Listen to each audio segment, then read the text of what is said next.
I know you want to see. I know. I know.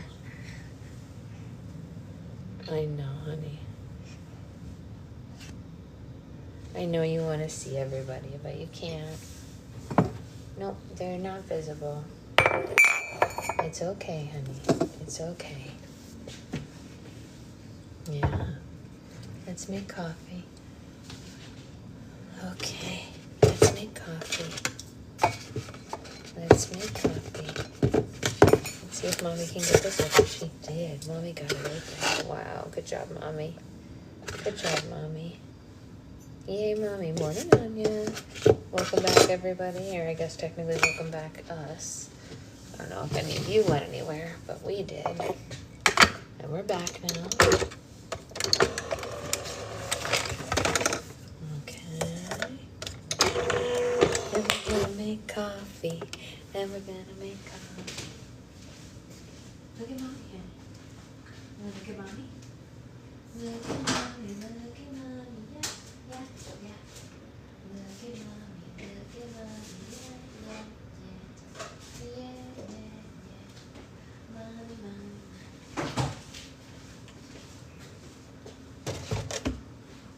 Okay. How's everyone doing? Did you guys miss us? Did you miss us? Yeah. You wanna go sleepies? You can go sleepies. If you're, uh-oh, that went by too fast. If you're surprised by this news, you beat me on, wait, I missed something. Oh, fine. Oh, fantasy. FF is fantasy. Fantasy football. Fantasy football. We're gonna read today. She's trying so hard to get on the camera. Good morning, Avery. Nice to have you back. You know, I'd like to do one of those diamond paintings one day. Some of my diamond paintings back here I just got on here. I think one day I'd like to try one.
I put her in a little bouncy thing for a second to do this. I'm right here. You can see Mommy. Hi. Look. Hi. Hi. Let's see how this goes, right? Because she did. Last night sounded crazy, Naisa. Sounded crazy. So crazy. She seems good in it, though. You know, we'll see what happens, right? Okay. Okay. Playing with her toys. I shouldn't have these on yet. I don't know what I'm doing. Okay, I'm gonna take you guys to the tripod, and then I will. What am I gonna? How are we gonna do this? How do you want to do this, sweetheart? Hi, baby.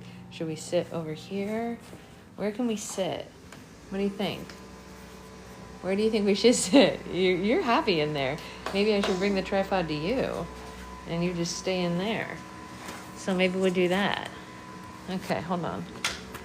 Hold on. We're moving the tripod because then, you know, it's not a perfect solution, but I can put that there.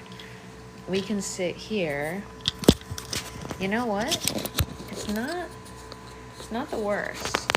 Because you're right there. You're happy for now. Are we all good? What happened last night that everyone is saying so crazy? Okay, I'm gonna sit here so you can sit there. There we go. You get to see the tripod. They can't see you. Molly can reach for coffee and a book. It's not perfect, but it's something, right? I mean, like, we're making it work. Maybe I do this so you guys aren't like right up in my face. You see them? Is that exciting for you to see the tripod? Do you want your rocket ship? Here you go. You can have that rocket. It's yours. Well, don't throw your Chewy about it. Keep the Chewy with you. How's everyone doing? Did you guys miss us? We haven't had book club in like days. They just wouldn't give up on neither of them 4 hours, so it was tied. Oh, I love a tied game. I love a tied game. When we are watching a football game and it ties, I don't even care who the teams are. I get excited anyway, you know? Even if I'm not a fan. Oh, you just threw the rocket ship? Why?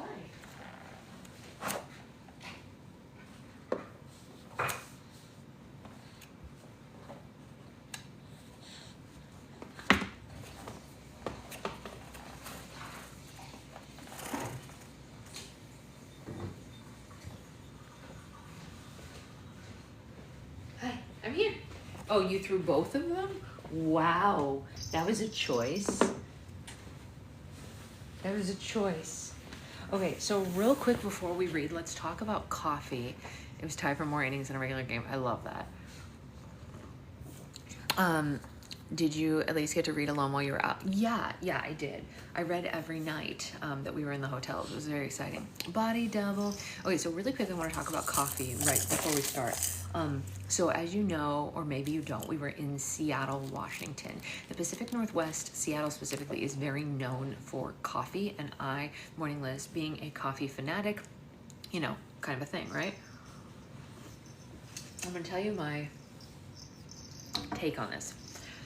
The coffee in Seattle proper was so good, okay? It was so good. We were in downtown Seattle for the first 2 days, and the coffee was great, and the coffee felt evenly priced to what I would expect in a city, okay? Fine. Then we left Seattle proper and went out to Tacoma for the actual wedding. We went there on Saturday, and for 2 days, well, you don't have to throw the rocket ship, honey. It's right here. For 2 days, we were in Tacoma at a pretty nice hotel in an area where you would think they would still have nice coffee. The coffee there was so mid and so overpriced. I ordered a medium latte. A medium latte. No sugar, no flavor added, just freaking espresso and milk, medium size, $8.10.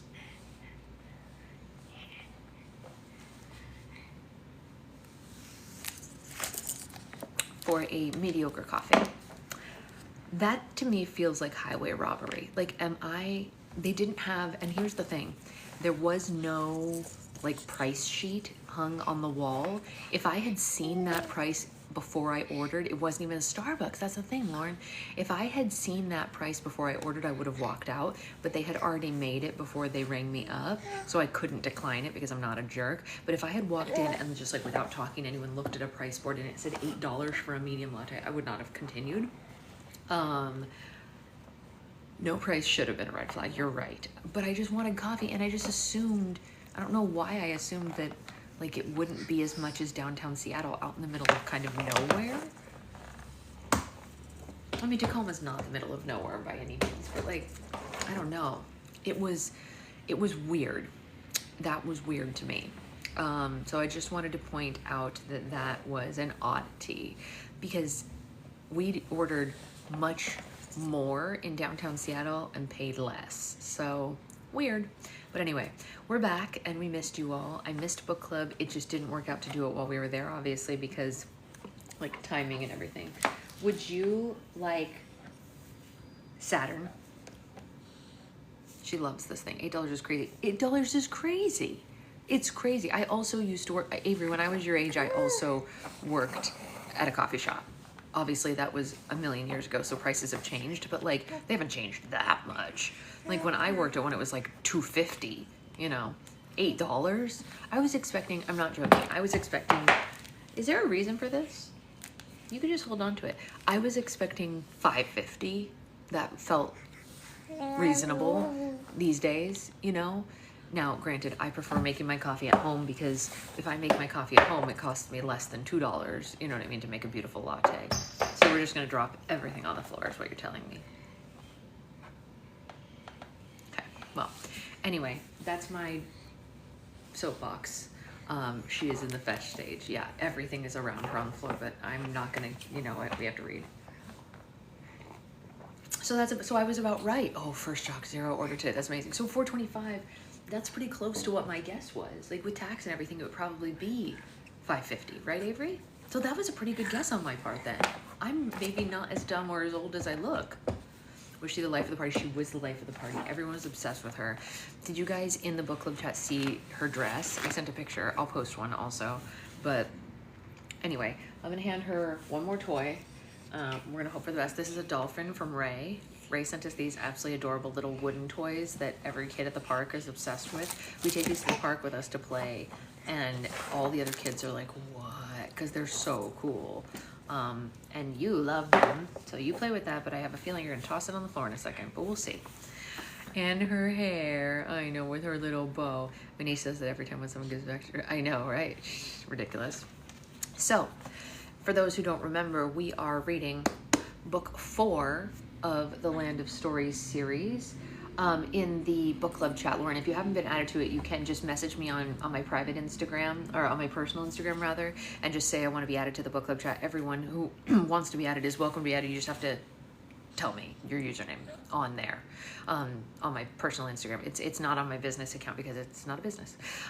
We are on chapter 5. That's exactly right. Today is chapter 5 in book 4. Or yeah, Nikki can add you. Anyone can add you, actually. Anyone who's in the chat can add anyone else. I always request that you only add people who actually participate in book club at least once in a while. But it's a friendly, loving chat, you know, all good things. So anyway, we are reading book 4. Book 4 is called Beyond the Kingdoms, and we are on chapter 5. I'm gonna remember to put on my glasses like a good mommy, right? She said right. And then she's about to throw this dolphin on the floor. Yep, goodbye dolphin. It is on Instagram, yeah. Because there's not really like a function for chats like that here on TikTok. So we're gonna read chapter 5 now. You know what, she has enough toys built into this bouncer thingy. It's not even a bouncer, I don't know why I call it that. It's hurting me and giving me a migraine. What is, Brittany, what is? I missed something.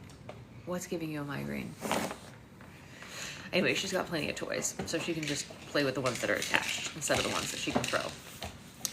All right, we are, oh, you're getting censored. Oh, and I can't even see it. Sometimes I can see the censored stuff in like grayed out. No one else can see it but me and the mods. Weird. Okay, well, we're gonna read chapter 5, and Brittany can tell us in the chat. Oh, here, that got blocked. There you go. Approving Lauren's comment so we can see her. All right, and we are gonna read Potions and Predictions. For those keeping track for their Goodreads, we are on page 74. And she seems like she's in a good mood, so let's do the most we can.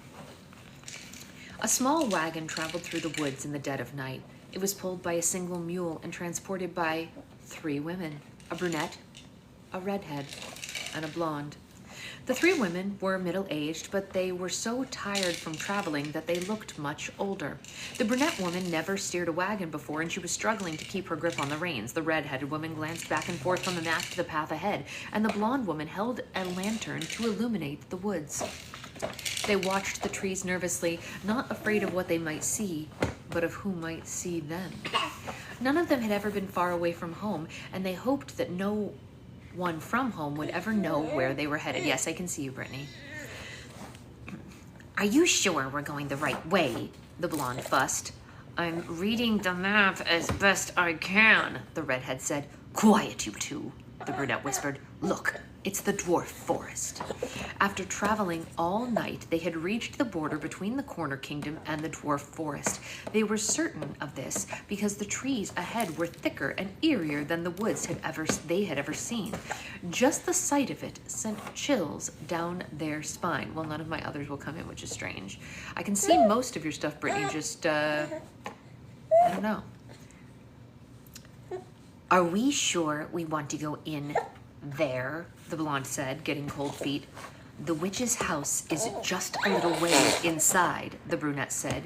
We'll be there in no time. The wagon crossed a small bridge and traveled into an unsettling forest. A mile or so in, the women found a house sitting on the edge of a river. It had a tall hay roof and a watermill that turned as slowly as the river ran through it. It was exactly as it had been described to them. The women helped one another down from the wagon and tied their mule to a tree. They linked arms and cautiously approached the front door of the house. Each woman nudged each other, but they were all afraid to knock on the door. Hey, do you want a snack maybe? Do you want a cheese? Do you want cheese? Sweetheart, look at mommy. Food? Yeah? They're out to filter me too. Oh, of course. I'll be right back. I'm just gonna get her a cheese stick. You want cheese? But you can't throw this one, okay, honey? This is our last cheese stick. This is the last cheese stick until mommy goes grocery shopping today. So you can't throw it or you can't have any more cheese sticks, okay? Which is sad because you love cheese. Maybe mommy will give it to you in pieces. What do you think of that? Here. It's cheese. You love cheese.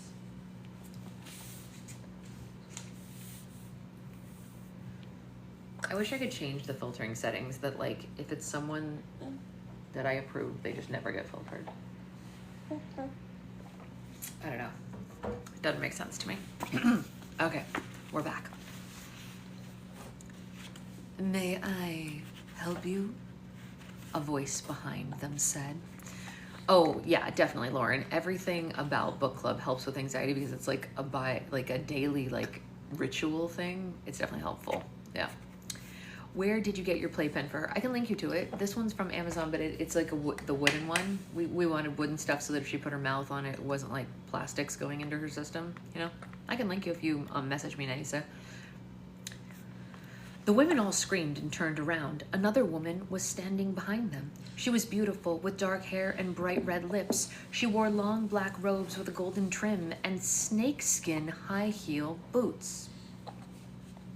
She would have looked like any other woman except for the large ram-like horns that grew out of her head and curled along the side of her face.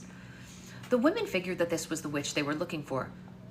Are you Morina, the beauty witch? The blonde asked with a trembling jaw. That depends, the witch responded with a fierce scowl. What are you doing here? We don't mean you any harm, the redhead said, using her friends as a shield. A mutual acquaintance just recommended your services. Marina's scowl slowly morphed into a smile. Oh, your customers! Oh, welcome, ladies. Forgive me for being rude. One can never be too careful when a witch hunt is on the horizon. Do please come in. Marina pointed to the door and it flew open. She put her arms around the women and escorted them inside her home. The front room of the house was an elegant shop. It had marble floors, a crystal chandelier, and pillars supporting the high ceilings. I also forgot about Marina and Naisa. Are you okay? Can you eat it in small pieces? You don't have to eat big bites. Little bites, right? We take little bites with our new teeth? Yeah. Everything inside was white, including a large desk and a chair in the center of the room. Shelves holding small glass bottles filled with colorful liquids lined the walls, and the women felt like they were children in a candy shop. Now, ladies, what brings you to my neck of the woods? Marina asked. We've heard that you invented a potion that reverses the signs of aging, the brunette said. Oh, the rumors are true, Marina said. Only it's not just one potion. My shelves are filled with concoctions guaranteed to rejuvenate, revitalize, or refresh, depending on your specific needs. The women looked around the room as if they had died and gone to heaven. Could the potions around them really rejuvenate and restore their youth? It seemed too good to be true. Are these the potions you sold to the evil queen? The blonde asked. We heard you were one of the beauticians who provided her beauty regimen. Indeed. Marina said. For years, she was an exclusive client and a dear friend. It's a shame what happened to her, but I assure you her fate should not reflect on the quality of my products. How do we know that your potions work? The redhead asked, and Marina's smile grew. This was always her favorite question when making a sale. Marina crossed her arms and moved to the corner of the room and pulled on a tassel. Curtains parted on the wall, revealing a large mirror with a golden frame. Do any of you know what this is? Marina asked. A mirror, the blonde said. Yes, but it's not any ordinary mirror, Marina said. When someone steps in front of it, you'll see their true reflection, what's really inside. It was a gift to me from the evil queen herself, who, as you know, had a fascination with magic mirrors. They call this one the Mirror of Truth. Marina stepped in front of the mirror, and the women all gasped. Her reflection transformed into a hideous young woman with warts, a hunchback, and a club foot. The ram-like horns were the only similarity between the witch and the reflection. That couldn't possibly be you, the brunette said. Well, it was, Marina said. My grandfather was a troll, so naturally with a witch and troll blood in my veins, well, I was destined for ugliness. I constantly had my heart broken by men who couldn't love me because of my appearance. But instead of dwelling in self-pity, I decided to do something about it. I spent years of my young life mixing and matching potions, creating concoctions that altered my looks little by little until I was satisfied. And since my own transformation was so successful, I decided to share my creations with others. For a price. She turned her back to them, and the ugly reflection faded away. Marina took each woman gently by the hand and placed them in front of the mirror. They covered their eyes, afraid of what the mirror might show. Go on, she encouraged. Take a look. I promise you have nothing to be afraid of. The women looked up at the Mirror of Truth, and their eyes filled with tears. 3 young, beautiful, vibrant women stared back at them. These were reflections that they hadn't seen in decades. Why be another victim of nature's cruelties when you can put a stop to it? Marina said. Let the women inside you be reborn so the world can see who you truly are.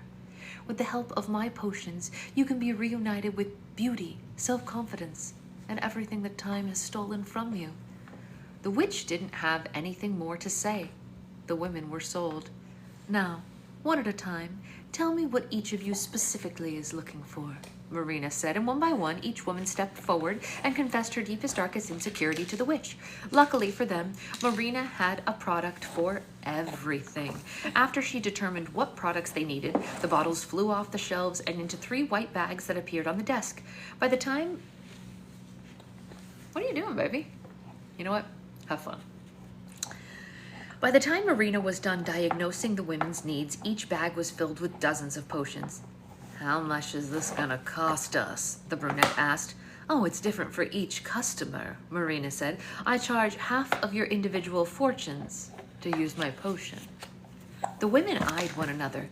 They had been told the fee was expensive, but none of them thought that it would cost this much. Luckily, they were prepared to pay any price. They looked back into the Mirror of Truth for inspiration, and each placed a heavy bag of coins on Marina's desk. Excellent. Now, let me warn you, Marina said.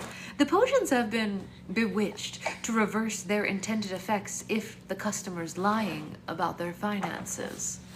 The women grew paranoid and handed over all the money they had in their possession. A satisfied smirk spread across Marina's face, and she slid the proceeds into the large drawer in her desk. Well, thank you, ladies, she said. It's been a pleasure doing business with you. Yeah? Do you have cheese in your hair? You have cheese in your hair? How'd you do that? How'd you do that?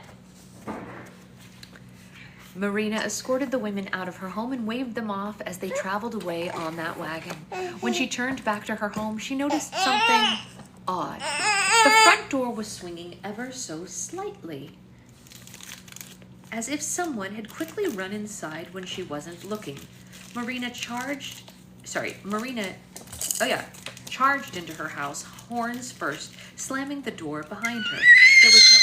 I'm getting you another piece. It's not my fault you dropped the other piece on the floor. You didn't have to. There's nothing that says you have to drop cheese on the floor. Why don't you just not? You know? Thoughts? Hopes? Dreams?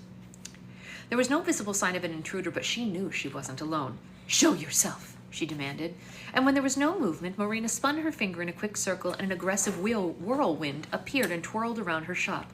It found a man crouching behind her desk and trapped him inside of a vortex. The whirlwind spun the man so fast that he couldn't even make a sound. The witch sighed, and she snapped her fingers at once when she realized who it was. The whirlwind then disappeared, and it dropped the masked man to his feet. At her feet. Lloyd, Marina said. She may have been the only person in the fairy tale world who could recognize the late fairy godmother's son in disguise. Sorry, Brittany, I can see this one. I say thoughts, hopes, dreams to everyone because that's really funny. Yes, I say that too much. Over the years, she had spent so much time detesting every fiber of his being that she recognized the pale blue eyes under that mask immediately. They had history together, but that history did not end well. Hello, Marina, the masked man said. He was so dizzy that he almost became sick and he had difficulty standing. You pathetic excuse for a man, the witch said. I knew it was only a matter of time before you slithered your way back into my life. What are you doing here? The masked man hesitated to respond, knowing that the answer would infuriate her. I came to ask for your help.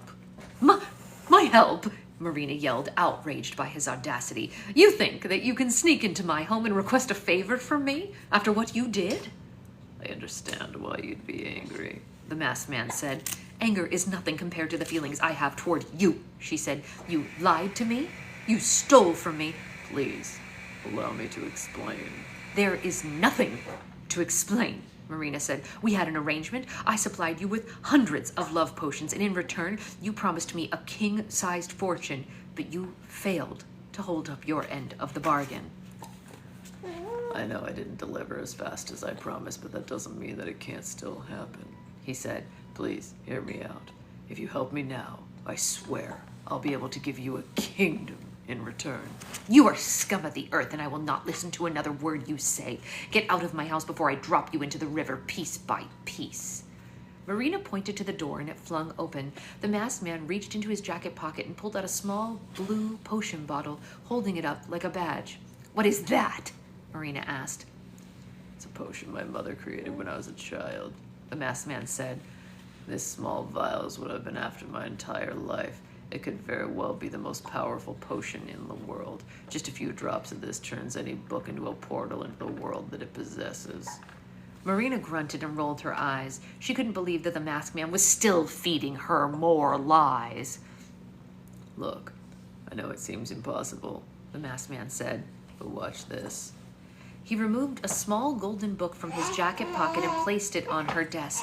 Marina read the title, A Boy's First Dog, and the masked man opened the book to the first page and carefully poured 3 drops out of the potion. As if the book had suddenly been transformed into a spotlight, the pages glowed and a bright beam of light shot directly out of it toward the ceiling. Look inside it, the masked man said eagerly. Please. Oh my gosh. I just realized something that I did not realize before. This is what she did to the Land of Stories book. That's how they were able to get into the Land of Stories. I'm so dumb. This is my second time through this series and that just hit me.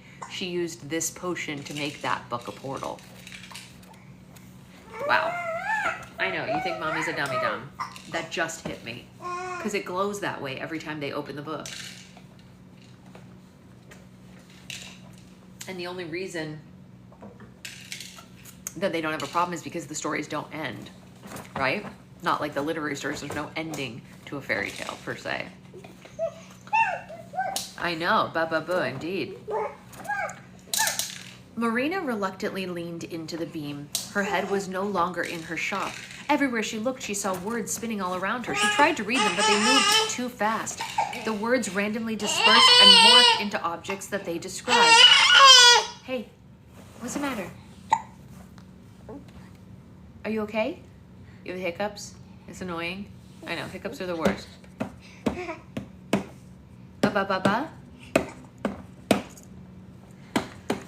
Soon Marina found herself in a pleasant field covered in wildflowers, and in the distance a young farm boy happily played fetch with a puppy. My goodness, Marina gasped, and she leaned out of the beam. He was telling her the truth. It's remarkable, isn't it? The masked man said, and Marina slid into a chair behind her desk. He had her attention. You have 5 minutes. Explain yourself. What are you planning to do with this potion, and why do you need my assistance? The masked man put the potion on the desk and put the potion and the book back into his pocket and had a seat on her desk. Why can't I read sometimes? Long story short, ever since I was a boy, it's been my life's mission to overthrow my mother and the fairies, he explained. This potion's gonna help me achieve that. That's a really peculiar goal for a child to have, Marina pointed out. Yeah, well, it was a peculiar situation, he said. My mother always favored my older brother, John. Do you want to go in the playpen and play? Do you want to go play in the playpen? You want out? Yeah? Do you want out? Yeah? Should we go in the playpen where you can be free? Okay. Let's go. You can be free. Mommy's coming.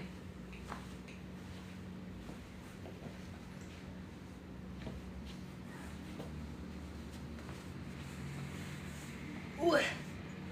I'm coming, honey. Hi. Hi. Oh, cheese on the floor. Wow. Super floor cheese. Super floor cheese. I know. Floor cheese. Wow. The best cheese. Floor cheese is the best cheese, huh? Yeah. There you go.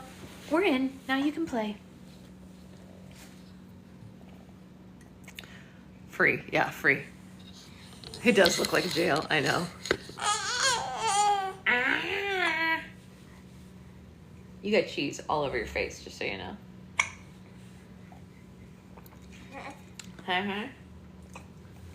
What does a bunny say? Does it go hop, hop, hop? Well, it doesn't say that. It does that. But you know what I mean. Hi. Okay, let's keep reading. It was a peculiar situation, he said. My mother always favored my older brother John, and I knew he was destined to take her place, and he was known as the heir of magic. So I started... You okay there, friend? So I started fantasizing about a world where I was the leader. They were just childish daydreams at first, but somehow my mother discovered these dreams. Fearing that one day I might act on them, she committed the cruelest act a mother could commit on her own son. Did she send you to bed without dinner? Marina asked with a laugh. She drained all the magic from my body and she turned me into a human, the masked man said, and his voice cracked as he recalled this. I was punished for crimes I hadn't even committed. It was part of my birthright to participate in magic, and she stripped it from me. So I vowed to one day destroy her and everything she had created. I knew the only way that I could defeat her was by regaining power, not necessarily in a magical sense, but in a military sense. I needed an army. A typical army of men would never do. I needed one that was more powerful than any force this world has seen. By using the potion my mother created, I could recruit an army of literary villains. I could control and unleash what the world had only seen in their nightmares. I would be unstoppable. The more far-fetched his plan became, the less interested Marina was. Then why did you ask me for love potions? She asked. Listen, by the time I developed this plan, I'd been banished from the fairy kingdom, the masked man said. I knew there was no way I could sneak into my mother's chambers without a colossal distraction to occupy the fairies. I needed a dragon egg. Are you clapping for him? He's awful, honey. I don't know why I gave him this voice, because this is like the hardest voice to do, but now I have to stick with it since I started it, so we're going to keep going. I searched for one for years, researching everything I could about the beasts. It led me to the Snow Queen, who had preserved one from the Dragon Age. And when she turned me down, I knew that I needed better resources to obtain one. So I used the love potions you provided on Little Bo Peep. My plan was to seduce and marry her, and then convince her to challenge Red Riding Hood for the throne. Once Little Bo was elected queen, I would have been king, and then I could give you what I promised, and form a crusade to fight for the dragon egg. You can shift up a little. Sounds like it hurts. I know, right? Yeah, it's hard. I don't know. How did you wind up in Pinocchio prison instead? Marina asked. Yeah, because I got impatient and paranoid. The masked man said. Manipulating Little Bo was much harder than I expected, so in a moment of weakness, I snuck into the fairy palace and I tried to steal the potion myself. I was caught, and my mother sentenced me to life in prison. She gave me the sack to wear over my head so no one would know I was her son. 10 long years. Sorry. Wrong. 10 long years later, an army from the other world, led by a man named General Marquis, invaded the prison. We shared the same goal, destroy the fairies, so the general was easy to convince that a dragon egg was what they needed to do so. I knew his army and a dragon egg would never be enough to destroy the fairies, but I also knew it would distract them long enough for me to get my hands on this potion. Your objective is as insane as you are, she said. What makes you think that these literary characters will even listen to you? Well, I am rather persuasive. The masked man boasted. The Grand Armée was proof of that. You still haven't told me how... Oh! Excuse me. No coffee for you, my angel. Here, look. This is your coin box. You can have that, but no coffee. You still haven't told me how I fit into all of this, Marina said. Yeah, look, I'm getting there. When I retrieved the potion, I discovered all my old books had been relocated, and I need your help to find them. Once we locate them, I can begin recruiting the army that I spoke of. How am I supposed to find these books? You still have that crystal ball of yours? Honey, what are you doing? What are you doing, you silly girl? What are you doing? Here. No. No, thank you. Can you go over here? You want this book? Wow, so nice. You still have that crystal ball? The man asked. If I recall, you used to be very good at giving predictions. Fortune-telling is a hobby that I gave up a long time ago, Marina said. I'm a potion mistress now. It's much more lucrative. Understood and respected. But Marina, if you help me locate these books, I promise I will give you any kingdom you want when I've conquered the world. His offer lit a spark of excitement inside of her, and she was almost embarrassed to acknowledge it. This wasn't the first time she'd been offered a kingdom. The evil queen was going to declare me her successor when the huntsman killed Snow White, Marina said. Obviously that didn't work out in my favor, so I'm not really eager to get my hopes up again. The masked man got to his hands and knees, and then he looked... Sorry, hands and knees. Then please, look into your crystal ball for validation. Let it convince you that my plan will work for you. As much as she despised him, Marina knew that it wouldn't hurt to humor him. Worst case scenario, the masked man would continue to be a pebble in her shoe, but the proposition of her own kingdom was something that she couldn't let go to waste. Are you reading that book? What does it say? Ba ba ba? Very good. And what else does it say? What else does it say? Does it say the bunny goes hop, hop, hop?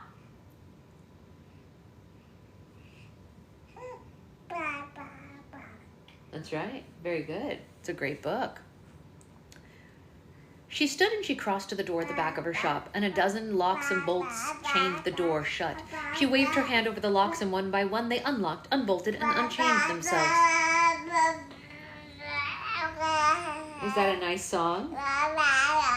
Really? And then what?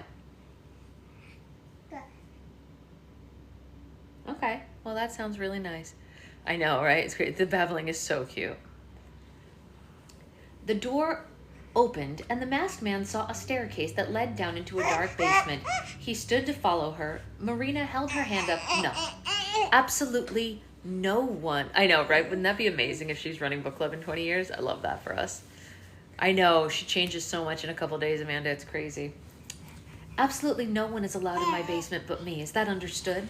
The masked man knew that there was no... Whoop, whoop, whoop, whoop. The masked man knew that there was no negotiating this, and he nodded. Marina climbed down the stairs and shut the door behind her. Hey, look, is this your wolf? What does the wolf say? That's right, he growls. That's right, very good. What does the piggy say? Does the piggy go, ah? What does the piggy say? He's right here. What does the piggy say? What does the piggy say?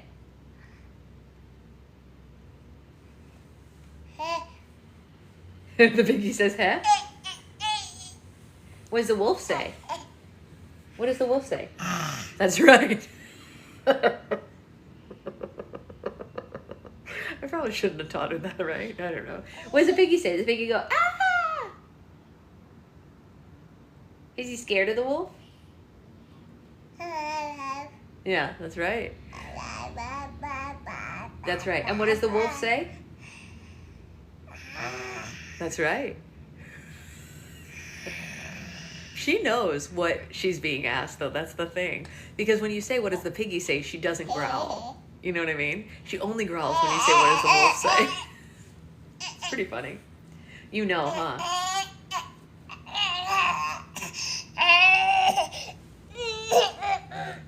I know. It's a show. Piggies are 100% scared of wolves. Yeah, no wrong. Yeah. Do you want this bunny? She has the bunny that Liv made. See? She's practicing her voices too. That's right. She's practicing to do her reading. Yeah. The masked man knew that there was no negotiating this, and he nodded. Marina climbed down the stairs and shut the door behind her, and the masked man paced around the shop, waiting, inspecting, and pocketing products that Marina had for sale. A few moments later, the door opened, and Marina appeared with a crystal ball. She placed the crystal ball on her desk and had a seat. The witch blew off a thick layer of dust that was covering it. "This might take a moment," she said. "It's been a long time." And the witch stared into the crystal ball, deep in concentration. White clouds appeared inside it and began to spiral. Glimpses of the future began to show themselves to her.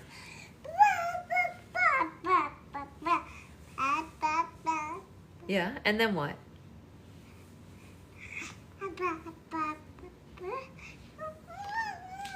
She does have a lot to tell you. I know, it's been forever since she's told. Okay, that's the tripod, honey. Nope. Honey, you can't have the tripod, sweetheart. You can have almost anything else in this entire playpen, just no tripod. Nope, no tripod. Can you come over here? Do you want to play with the bears? What about the bears? Come here. Did you guys see her pajamas? They're pasta. Yeah. Yeah. What's this? Can you play with this? What's this? You don't want to play with that? It's so fun. I know you want to play with that. Yeah. It's always the one thing. Pasta PJs. That's right. Yeah.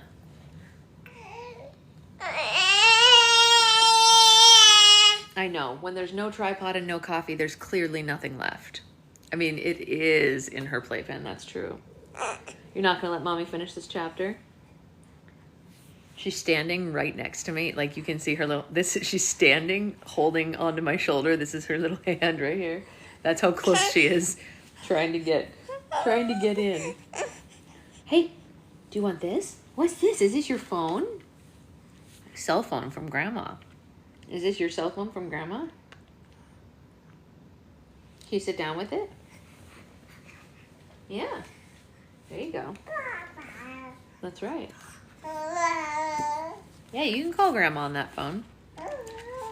Interesting, Marina said with large eyes. What do you see? The masked man asked, desperate to know.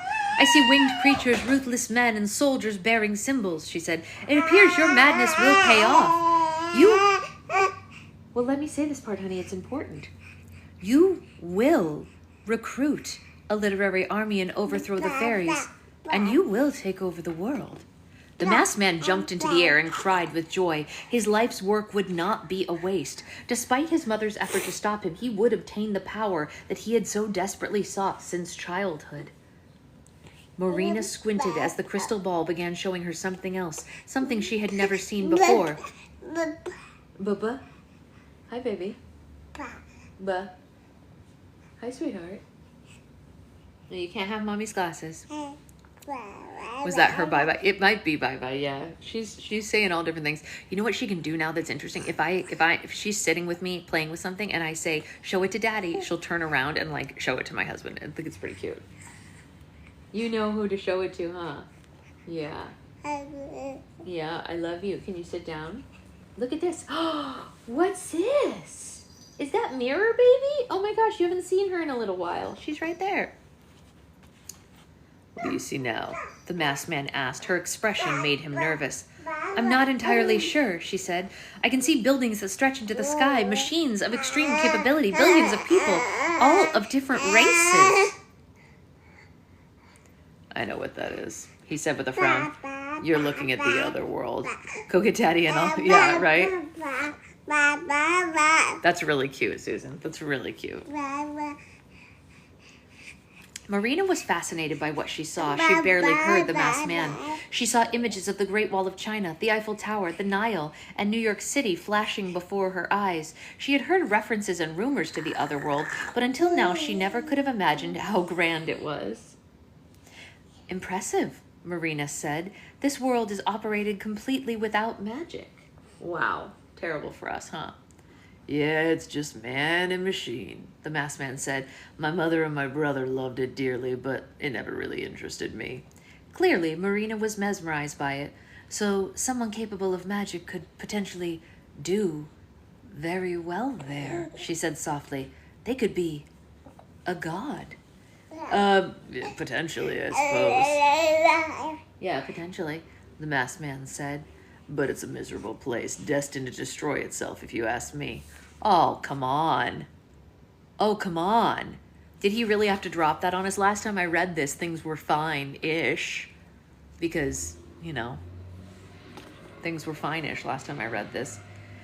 I'm going to read that line again, because it's probably very true. But it's a miserable place. It's destined to destroy itself, if you ask me. I know, honey, I know. Are you aware that you have family in the other world? Marina asked. The masked man crossed his arms and let out a long and aggravated sigh. Yeah, don't remind me. It's where my late brother lived and is where his children are from. Your family could pose a threat to you in the near future, Marina said. I did marry and I mailed your thing before I left. I can handle my niece and nephew, the masked man said. They're young and they're naive. My niece is even convinced that I'm her late father. They'll be the first to die once I'm in power. The witch was being vague on purpose. Alex and Connor were not the family that she was referring to. Apparently, the masked man had family that he wasn't even aware of, and knowing this could be very useful to her. Now that you've seen I'm destined to form the army, can you please locate my books for me? The masked man asked. Marina looked harder into the crystal ball, and location became clearer and clearer. I see a library in a castle, she said. A few years ago, your mother gave the books away as a gift for helping her grandchildren. The castle's filled with decorations. It looks like the servants are preparing for a celebration as we speak. It looks like a wedding, it seems. It must be Red Riding Hood's wedding to King Charlie, the masked man said. My books have to be inside their castle. Marina looked up from the crystal ball for the first time. King Charlie, you said? As in the long-lost charming prince? Yeah, he's a king now, the masked man said. He was elected by the people of the Little Bo Peep Republic after Little Bo died. Marina's cheeks flushed. Well, isn't that something else? She said with a tight jaw. The masked man couldn't tell if she was angered, saddened, or both by this news. Rather than questioning it, her reaction, he composed his plan to retrieve the books. The books shouldn't be that difficult to steal while the wedding's underway, he said. The entire kingdom will be attending it. Marina stared off into the distance, making plans of her own. The wedding won't be enough, she said. You'll need another dragon of sorts, something to make sure the kingdom's attention is completely captivated. And I know just the thing. Marina then smiled at him. If the masked man were wiser, he would have questioned her sudden cooperation, but the only thing on his mind was getting those books and forming his army. Thank you, Marina. I swear to you, when I'm in power, you can have whatever kingdom you want. And for the first time in her life, Marina was glad that the masked man had stopped by. While looking into her crystal ball, she had seen much more than his future. Marina had discovered a world of opportunity for herself, and if she played her cards right, she could get much more than a partnership. Much more from this partnership than a kingdom. Dun, dun, dun. Are you trying to walk, my angel? Because you are so young. Wow, that was crazy. Yeah. Okay. Well, that was crazy town. We definitely don't have time for another chapter because somebody derailed this a little bit, but we can do a little bit of baby book club, and we have some new and amazing books that we got. So I'm going to close the live and open up a baby book club live in just a second so we have a clean recording. And we'll be right back in like, I swear she said, yep, oh yeah. She reacts to everything. She has great reaction time, but we are going to have some quick baby book club. You want to do baby book club? Yeah? Book club, that's right. Okay, we'll be back in probably like a minute and a half, maybe less. I don't know. However long it takes me to switch the lives. Okay.